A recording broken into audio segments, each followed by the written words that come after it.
대한민국 국가 부채율 181%. 이 숫자 하나면 지금 이 나라가 어디로 가고 있는지 설명이 끝납니다. 정부는 52%밖에 안 된다고 하지만 그건 순수 국채만 골라낸 숫자이고 군인 연금과 공무원 연금, 각종 공적 부채를 전부 합산하면 GDP의 2배에 육박하는 빚더미 위에 앉아 있는 거죠. 더 무서운 건 정부만 빚진 게 아니라는 겁니다. 정부, 기업, 가계 이 세 축이 전부 GDP의 100%를 넘겼어요. 가족으로 치면 아버지도 빚, 어머니도 빚, 자식도 빚. 누가 쓰러져도 받쳐줄 사람이 한 명도 없는 상황인 거죠.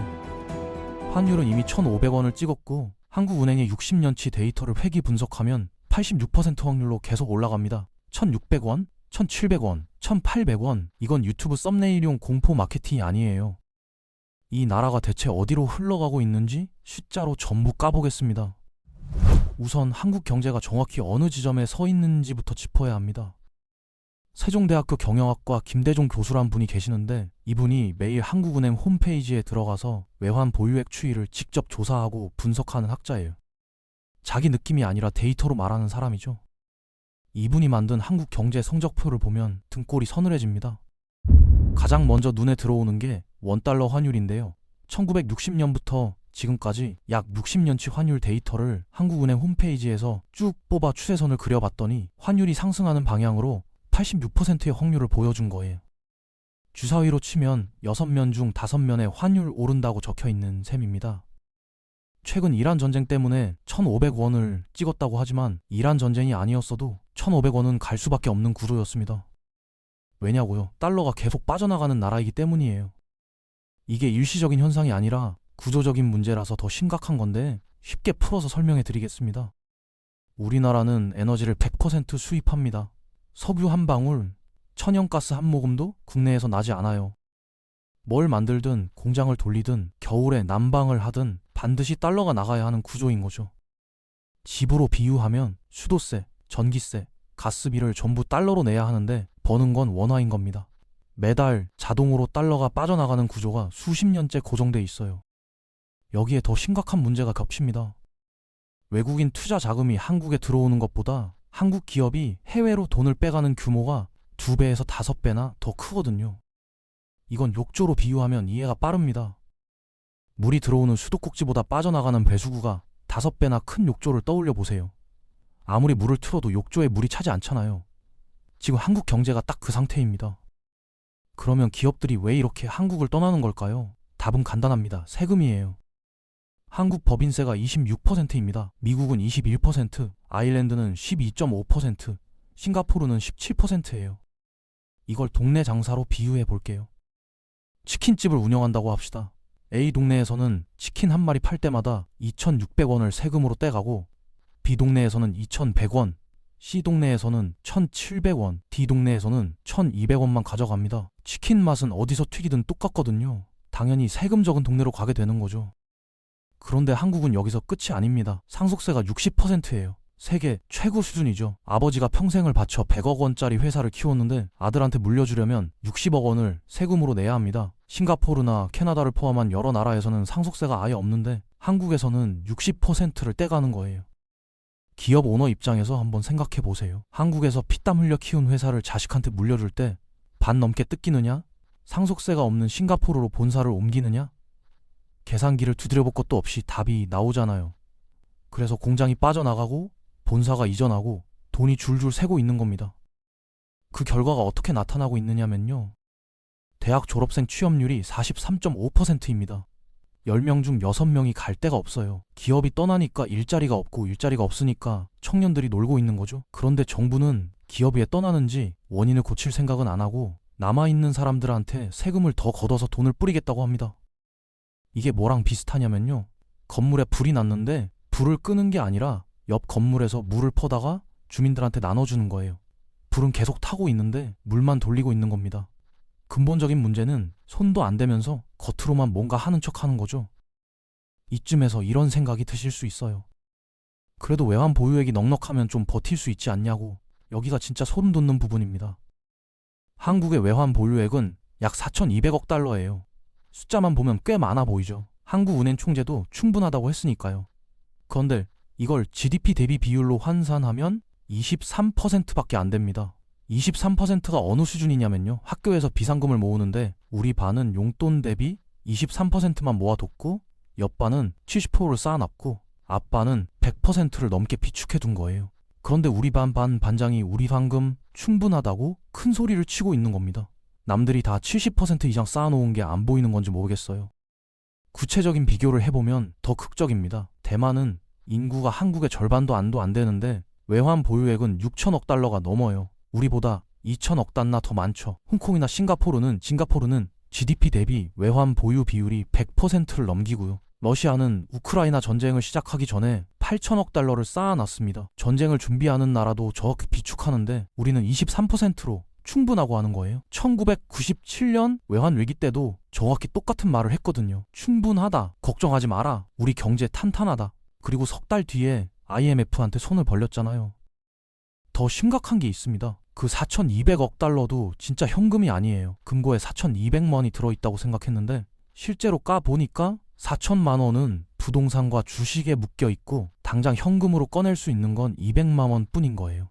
나머지는 전부 국채와 채권에 투자돼 있어서 급하게 팔려면 시간도 걸리고 손해도 감수해야 합니다. 그래서 대통령이 미국에 200억 달러씩 10년간 투자하기로 한 것도 왜 하필 200억 달러고 물으면 답이 나와요. 당장 움직일 수 있는 현금이 그것밖에 없으니까요. 여기서 가장 큰 위협 요소가 하나 더 있습니다. 한미 통화 스와프가 현재 없다는 거예요. 한일 통화 스와프도 없습니다. 통화 스와프가 뭐냐면요. 친구끼리 하는 비상금 약속이라고 보면 됩니다. 내가 갑자기 돈이 급하면 니한테 빌릴 수 있고 너도 급하면 나한테 빌릴 수 있는 양방향 약속이에요. 이게 있으면 국제시장에서 저 나라는 뒤에 든든한 백이 있구나 하고 함부로 건드리 못하거든요. 일종의 보험인 셈이죠. 1997년 외환위기 때 결국 IMF한테 긴급 자금을 빌려서 겨우 쌓아놨잖아요. 그런 안전망이 지금은 아예 없다는 뜻입니다. 급하게 달러가 필요한 상황이 오면 빌려줄 친구가 없어요. 혼자서 버텨야 합니다. 그러면 이 위기 상황에서 정부는 대체 뭘 하고 있느냐? 여기가 정말 답답해지는 대목이에요. 돈을 풀고 있습니다. 더 많이 풀고 있어요. 전체 예산 중 복지비가 40%를 차지하는데 금액으로 따지면 약 240조 원입니다. 국방비가 70조 원 정도인데 복지비는 그 3배가 넘는 거예요. 그런데 거치는 세금은 부족하거든요. 기업이 나가니까 법인세가 줄고 경기가 안 좋으니까 소득세도 줄고 있는 상황이에요. 이걸 가정 살림으로 번역하면 이렇습니다. 월급이 300만 원인데 매달 지출이 400만 원이에요. 모자란 100만 원은 빚으로 메꾸고 있는데 이번 달부터 지출을 500만 원으로 늘리겠다는 거예요. 상식적으로 말이 안 되잖아요. 재정 확대율이 8%를 넘습니다. 물가 상승률이 3%대인데 재정은 그 2배 이상의 속도로 팽창하고 있다는 건 물가보다 훨씬 빠른 속도로 돈을 뿌리고 있다는 뜻이에요. 이게 왜 특별히 위험하냐면 복지라는 게 한 번 주면 절대 줄일 수 없기 때문입니다. 프랑스를 보면 이게 정확히 보여요. 프랑스는 국가 부채율이 100%를 넘었는데 복지를 왕창 늘려온 상태에서 감당이 안 되니까 좀 줄이겠다고 발표했습니다. 그 다음에 뭐가 벌어졌느냐면요. 전국이 뒤집어졌어요. 대규모 시위가 터지고 파업이 이어지고 교통이 마비됐죠. 프랑스는 실업급여를 월 1,000만 원 수준까지 줍니다. 일을 안 해도 월 1,000만 원을 받는 건데 이걸 좀 깎겠다고 하니까 국민들이 거리로 쏟아져 나온 거예요. 한번 맛을 들이면 절대 내려놓지 못하는 겁니다. 구조가 마약이랑 정확히 같아요. 그런데 우리도 이 길을 그대로 따라가고 있습니다. 선거철마다 노인연금 올려주겠다, 복지 더 주겠다, 지원금 뿌리겠다면서 포를 사거든요. 선거가 끝나면 그 돈은 누가 갚느냐고요. 우리가 갚는 겁니다. 세금으로요. 자녀 세대가 갚는 거예요. 포를 사기 위해 미래 세대의 지갑에서 돈을 꺼내 쓰는 구조인 셈이죠. 자영업 쪽은 더 참혹합니다. 작은 식당이나 카페 하나만 운영해봐도 이 구조의 모순이 바로 보여요. 지금 한국에서는 사장이 직원보다 약한 구조가 만들어져 있거든요. 직원은 내일 당장 안 나올 수 있습니다. 그만두겠습니다. 한마디면 끝이에요. 그런데 사장은 직원을 함부로 자를 수가 없어요. 법이 그렇게 돼 있으니까요. 직원은 맘대로 나갈 수 있는데 사장은 해고를 못합니다. 직원이 갑자기 안 나오면 그날 가게 매출출 손해와 대체 인력 확보 비용은 전부 사장이 뒤집어 쓰는 건데 그 손해를 직원한테 청구할 수도 없어요.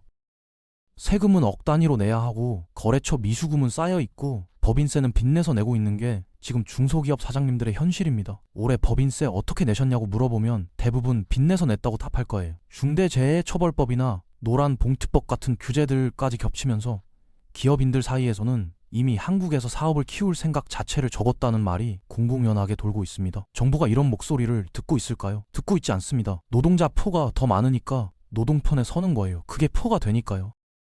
그런데 이 논리가 얼마나 무서운 건지 한번 생각해 보셔야 합니다. 기업이 없으면 노동자도 없거든요. 기업이 전부 나가버리면 그 노동자들은 어디서 일합니까? 정부가 일자리를 만들어줄 건가요? 지금도 공공 일자리라고 만든 게 노인 일자리 월 27만 원짜리잖아요. 그게 대안이라고 할 수 있는 건지 심각하게 의문이 듭니다. 시야를 좀 넓혀서 대한민국 경제가 세계에서 어느 위치에 있는지를 봐야 이 상황의 심각성이 체감됩니다. 대한민국 GDP는 약 2조 달러로 세계 12위에서 13위 수준이에요. 꽤 높아 보이죠. 그런데 국제 결제에서 원화가 쓰이는 비중은 사실상 제로에 가깝습니다. 35위에서 40위권인데 공식 데이터가 20위까지만 발표되니까 정확한 순위조차 알 수 없어요. 이게 무슨 뜻이냐면 우리 돈은 한국 밖에 나가면 종이 쪼가리라는 겁니다. 미국 달러는 전 세계 어디서든 통하고 유로화도 쓰이고 엔화도 어느 정도 통용되는데 원화는 해외에서 들고 가면 환전부터 해야 쓸 수 있어요.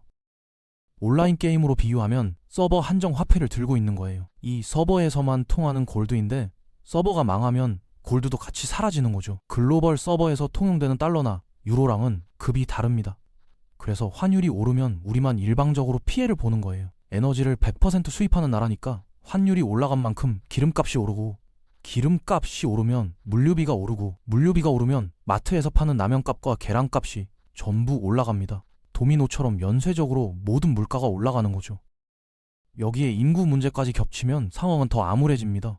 1971년생이 우리나라 역대 최다 출생 세대인데 그때 태어난 아이가 105만 명이었어요. 지금 신생아 수는 얼마냐면요. 23만 명입니다. 78%가 줄었어요. 세금 내는 사람은 계속 줄어드는데 복지 받는 사람은 계속 늘어나는 구조인 거죠. 파이는 쪼그라드는데 나눠 먹을 사람만 불어나는 상황. 이걸 인구 절벽이라고 하잖아요. 그런데 정부는 이 절벽 앞에서 복지를 더 늘리겠다고 합니다. 아이를 더 낳으라고 지원금을 뿌리는 것도 결국 세금이에요. 세금을 걷어서 출산 지원금을 주는데 그 아이가 자라서 세금을 낼 때까지 최소 25년이 걸립니다.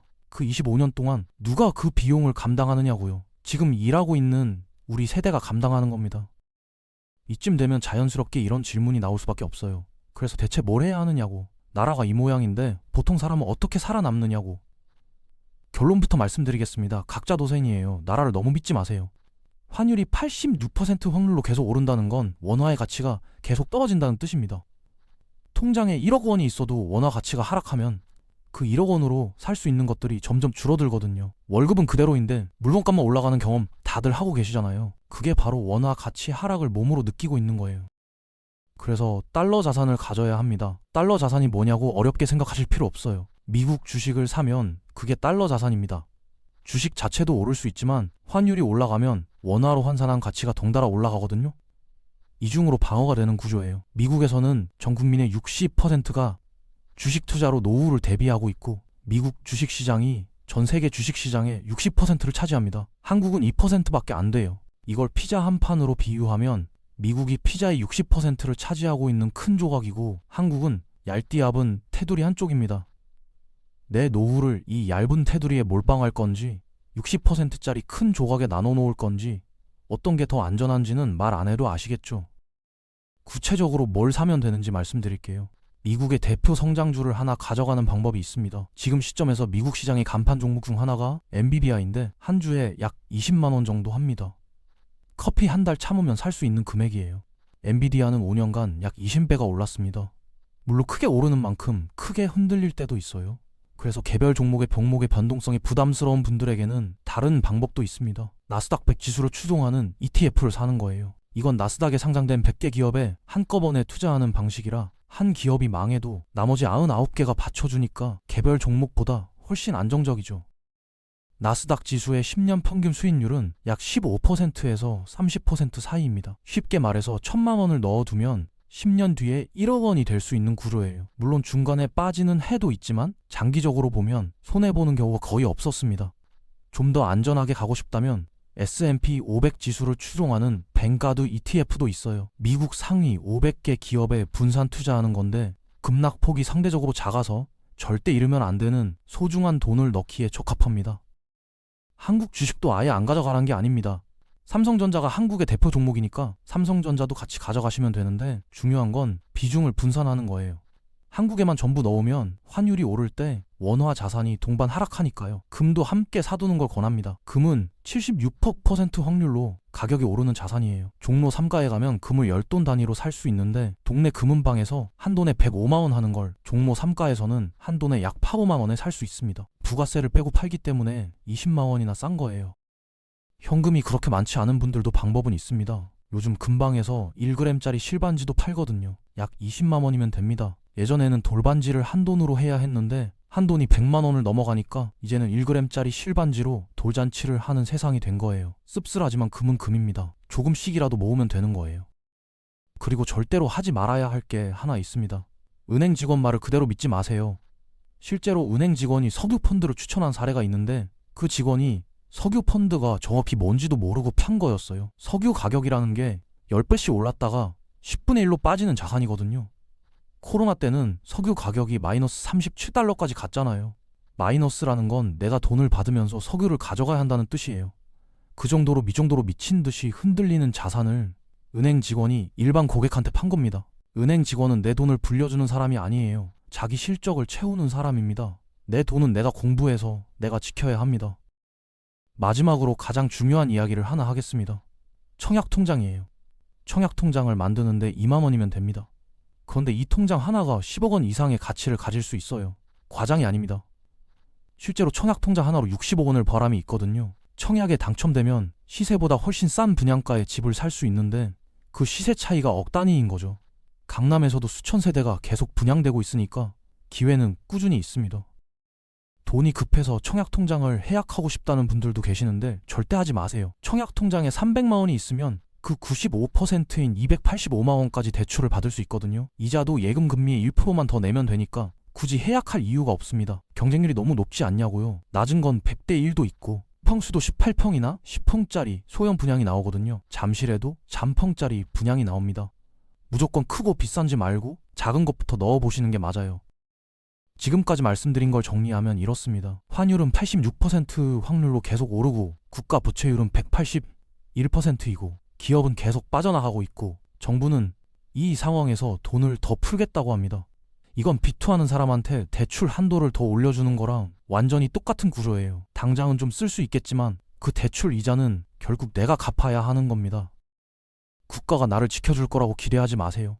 1997년에도 국가는 국민을 못 지켰습니다. 어느 날 갑자기 기업이 반토막 나고 직장인들이 길거리에 나앉았잖아요. 그때 국가가 해준 건 IMF한테 손 벌린 것밖에 없었어요. 그러니까 지금 당장 뭐라도 하세요. 엔비디아 한 주 20만 원, 삼성전자 한 주 6만 원, 금 1g에 20만 원, 청약통장 개설 2만 원. 비싼 돈이 아닙니다. 배달 한번 참으면 삼성자 한 주 살 수 있어요. 한 주라도 사보면 세상이 달라 보입니다. 환율이 오르면 내 달러 자산이 올라갔다는 생각이 들고 금값이 오르면 내 금이 올라갔다는 생각이 드니까요. 공포가 기회로 바뀌는 순간이 오는 겁니다. 가장 중요한 건 실천이에요. 아는 것과 하는 건 완전히 다른 겁니다. 이 이야기를 듣고 맞아 하면서 넘기면 아무것도 바뀌지 않아요. 오늘 이 영상이 끝나기 전에 증권 앱이라도 하나 깔아보세요. 그게 시작입니다. 이 나라가 어디로 가든 내 자산은 내가 지키는 거예요. 아무도 대신 안 해줍니다. 정부도 은행도 직장도요. 오직 나 자신뿐입니다. 오늘은 달러가 오를 수밖에 없는 주제로 얘기해봤는데요. 다음에 더 좋은 영상으로 찾아뵙겠습니다.